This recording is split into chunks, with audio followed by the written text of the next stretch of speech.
বরিশালের ভাবির স্পেশাল পিঠার রেসিপি। আদৌ কি এই পিঠাটা স্পেশাল? আপনারা সম্পূর্ণ ভিডিও দেখলে বুঝতে পারবেন। আমার মতো ভুল আপনারাও করবেন না আশা রাখি। তাহলে চলুন দেখা যাক। এখানে নিয়ে নিলাম প্রথমে নারকেল কোড়া, এখানে নিয়ে নিলাম মুড়ি গুঁড়ো করে নিয়েছি আমি। এখানে গুঁড়ো দুধ নিয়েছি 4 টেবিল চামচের মতো। এখানে নিয়ে নিলাম আমি চিনি। আর সর্বশেষ যেটা আমাদের আজকে মেন উপকরণ সেটা হয়েছে খাবার যে চুন, এই যে চুনটা ক্যান্ডি বা তালের পিঠা যেটাই বলেন সেটাকে শক্ত করতে সাহায্য করবে। আর এখানে আমি এখন নিয়ে নিলাম একটা মিক্সার বাটি, দিয়ে দিব তাল। এখানে আমি 2 কাপের মতো নিয়েছি, আমি আমার মতো করে নিয়েছি, আপনারা কমিয়ে বাড়িয়ে দিতে পারেন, কোনো সমস্যা নেই। আর এখানে দিয়ে দিলাম আমি স্বাদ মতো লবণ। এখন আমি একে একে করে সবগুলো উপকরণ দিব।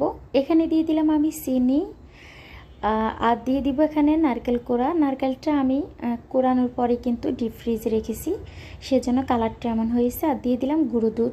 আর এখানে দিলাম মুড়ি আমি ব্লেন্ড করে রেখেছি গুঁড়ো করে, সেটা দিয়ে দিলাম। আর আপনার চাইলে এখানে খইটা গুঁড়ো করে দিতে পারেন বা চাউল ভেজে গুঁড়ো করে দিতে পারেন। এখন আমি সব কিছু ভালোভাবে মিক্স করে নেব।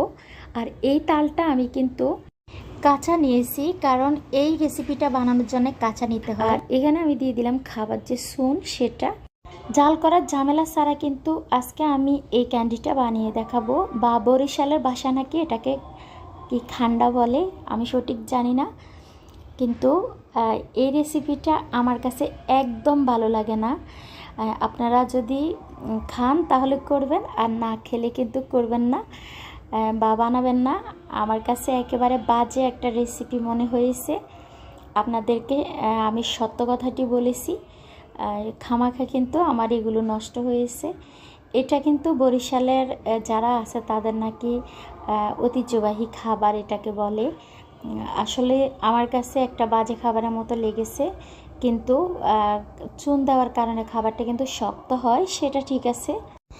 আপনারা যারা খান বরিশালের আপু ভাইয়ারা কীভাবে খান, আমার কাছে তো তেমন একটা ভালো লাগে না, আমার কাছে বাজে খাবারের মতো লাগছে।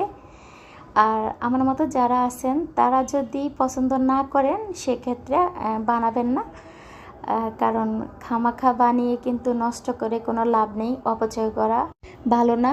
সেজন্য বলছি আপনারা এই পিঠাটা কখনো বানাবেন না বা খাওয়ার চেষ্টা করবেন না। এই রেসিপিটা আমার কাছে একেবারে ভালো লাগেনি, আমি সত্য কথা আপনাদের মাঝে তুলে ধরেছি।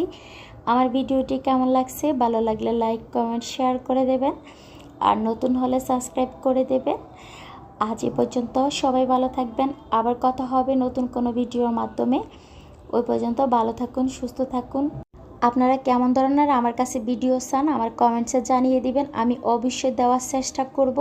আশা রাখি আমি আপনাদের কে বানিয়ে যেটা ভালো লাগবে সেটা ভালো রিয়েক্ট দিব, খারাপ লাগলে আমি খারাপ রিয়েক্ট দিব। আপনারা চাইলে আমার ভিডিওগুলো দেখলে বুঝতে পারবেন।